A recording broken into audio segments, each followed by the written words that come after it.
What's going on, guys? Welcome back to the Two Wheeled Rider YouTube channel. My name is Mario Orsini, and in today's video I'm going to give you some of my general thoughts, things I disliked about Europe and things I liked about my European motorcycle trip.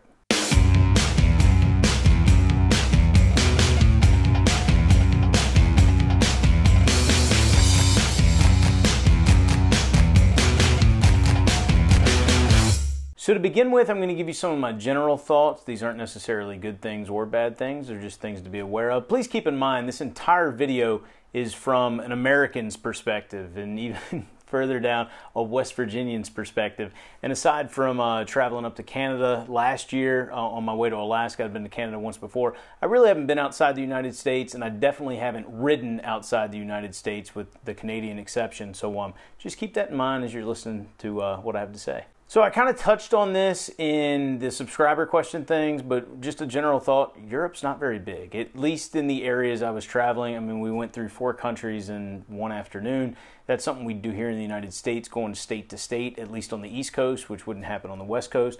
The other thing is, and this is something Alan told me to keep in mind the entire time, on my way over there, we're not going to be able to cover that many miles or kilometers in a day. And part of the reason for that is it's much more compact over there. The towns and villages are much closer together. So normally we'd be riding, I don't know, 15, 20 minutes and you're on the next town. Where even here on the East Coast, at least where I live, I mean, you can go 45 minutes, hour, 2 hours in between towns. And as you get out further west, you can go much further than that in between towns where, you know, you don't have to slow down. So, yeah, just a little bit different. Another thing I noticed, the signs over there, road signs, are different than what we have here. Their speed limit sign versus our speed limit sign is a little bit different. Their speed limit sign looks much more like one of our state route signs here. Also noticed they had many more signs. Occasionally here, coming into mid-sized towns, you normally have a welcome sign, but coming into smaller towns, lots of times you won't have anything. Where over there, just about any size town, you would have a welcome sign, and on the way out of town, you'd have the town name with a line through it. And finally, I had to ask Alan, what does that mean? And he meant that, you know, when you see the name, that means you're coming into the town. When you see the name with the line through it, that means you're leaving the town. Another thing, road-wise over there, they had a lot more roundabouts than what I'm used to here in the United States. Though we are adding some more, folks here just don't understand how roundabouts work. Hey, look, kids, there's Big Ben and there's Parliament. Where over there, everybody understands how they work, and they work great. They actually work much better than a 4-way stop because you're not forced to stop if there's no one in the intersection. Hopefully here in the United States, people will eventually figure out how to operate a roundabout. Another thing, which I could have put this on my likes, but I'm just going to put it in general. Most people over there speak English. There were a couple of places when we were a little more remote where folks didn't speak English at all or very good English. One of the nights we stopped in Austria, and the innkeeper, he didn't speak English, but his wife spoke perfect English, so it worked out fine. But it's great to know that if you're traveling over from the United States and you don't speak a foreign language, you should be fine. Another thing I found a little bit different, tractor trailers here, or 18-wheelers, whatever you want to call them, are large vehicles. They can carry up to 2 trailers. Even out west, they can have up to 3 trailers behind them. Over there, they're much smaller and much more compact, and there are a whole lot less of them, which I am not complaining about at all. 2 other quick things, no border patrol over there, at least in between the countries we were traveling in. You didn't have to show your passport or anything. Again, it was like going state to state. And American Express, while I didn't have any trouble using it in Canada last year, except maybe 1 or 2 places, and it's widely accepted throughout the U.S., over where we were in Europe, outside of the major cities, it's not accepted too often, so make sure you take a Visa or MasterCard if you're planning on using a credit card while you're there. So now let me get on to some of my dislikes. I touched on this one in the subscriber question video. Ice is hard to come by. What I mean by that is when you're out at restaurants and stuff, it's just not something that's normally given to you unless you request it, and then it may not be available. I mean, obviously, when we were hanging out at Alan's house, I could have as much ice as I wanted. In keeping sort of in that realm, AC over there is very much a luxury and not standard. I kind of got used to that when I was in Canada last year, but it made a little more sense because I was up further north, so, you know, they might need the air conditioner like a month or 2 out of the year, so a lot of the hotels had portable air conditioners. A lot of the hotels we stayed out outside of major cities where we were traveling did not have AC at all.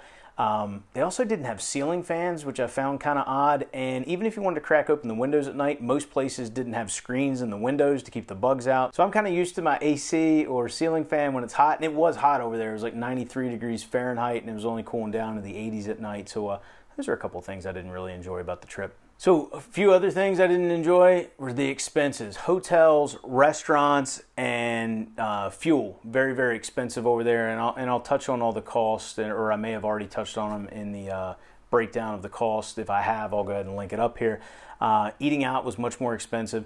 And keep in mind, it was kind of a combination of two things. One, it was a little more expensive to begin with. And two, because of where the dollar is trading with the euro, our dollar's worth a little bit less, at least the time I was there, so it just adds on to the cost. Hotels were kind of high, and fuel was definitely much, much higher. It was 2 to 3 times, or 2.5 to 4 times what we pay here in the United States. And then just two last things that I won't say I didn't like, but I just found odd. Number one, when we got to a restaurant around here, unless you specifically ask for some sort of special water, you normally get tap water and it's free, there's no charge. Over there, they're charging you for it. And sparkling water is much more prevalent, or you can get distilled water or spring water or whatever, but you're going to get charged for it, which is why I just drank beer instead. The other thing is, at some of the rest areas, and even when we were at the racetrack, they were charging anywhere between 50 cents and $1, or whatever half a euro is, and a full euro to use the restroom. The closest thing I've ever experienced to that here in North America is if you go into a store, you have to be a customer in order to use the restroom, but I've never actually been charged to have to go to the restroom, so that was a little odd. That being said, there were plenty of things I liked. First off, Europe's much more motorcycle friendly. Lane splitting is much more prevalent. You can also lane filter up to the front of the line at red lights.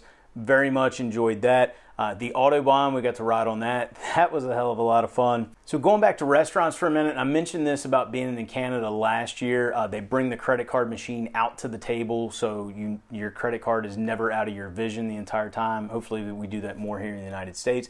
The other thing, while the meals were a little more expensive, at least gratuity was included.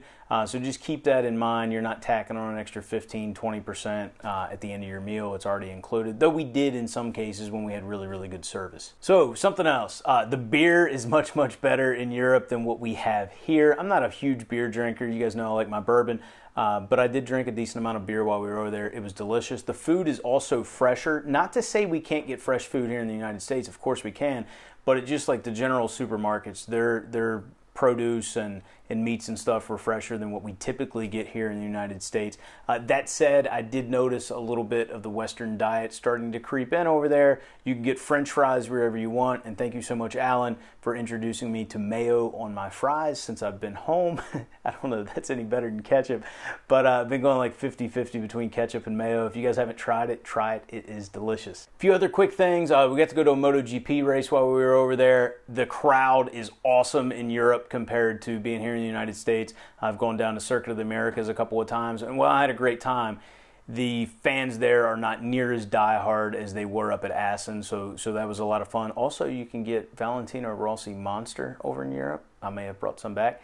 I can't get that here without importing it, and it's very expensive. I got to try it out. I wish they had a sugar-free version, but either way, it is delicious. So a few other things I liked. First off, anytime you see a building, chances are it's historic and it's even older than the United States is, so that was pretty cool. There are a lot of beautiful sites, especially when it comes to like architecture and buildings and those sorts of things. And the people there were friendly as could be. I had to get used to it the first few days. I was being introduced to people, you know, girls coming up and kissing you on the cheek, or guys coming up kissing you on the cheek. The guy thing was all right. Not that there's anything wrong with that. I was a little more worried about the girl thing, that, you know, Kristen wasn't going to get upset, but it was all cool.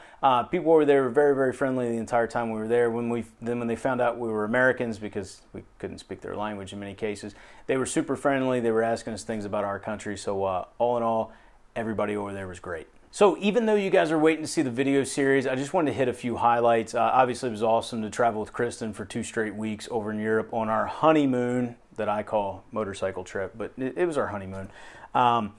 Aside from that, it was awesome to see Alan and his wife Bernadette again. It was great to meet his family. We got to attend Melanie's 30th birthday party, which was a lot of fun.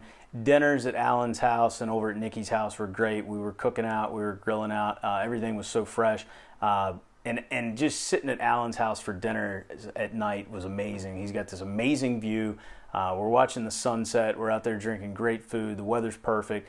We had an excellent time the entire time we were there. So anyway, I just wanted to share a few of my general thoughts, some things I liked about Europe, also some things I didn't like about Europe. I hope you guys enjoy the upcoming video series, which at the time of this posting should be going up in the next couple of weeks. So anyway, I hope you guys enjoyed tonight's video. If you did, please give it a big thumbs up. If you're not a subscriber, consider hitting that subscribe button, because if you like motorcycles, well, this is the place to be. If you have any additional questions about my thoughts on Europe and riding motorcycles over there, I did leave out another highlight was riding a 1290 Super Adventure while I was there. That was a lot of fun. Let me know those down in the comment section below. I will do my best to answer them. And as always, I'll talk to you again soon.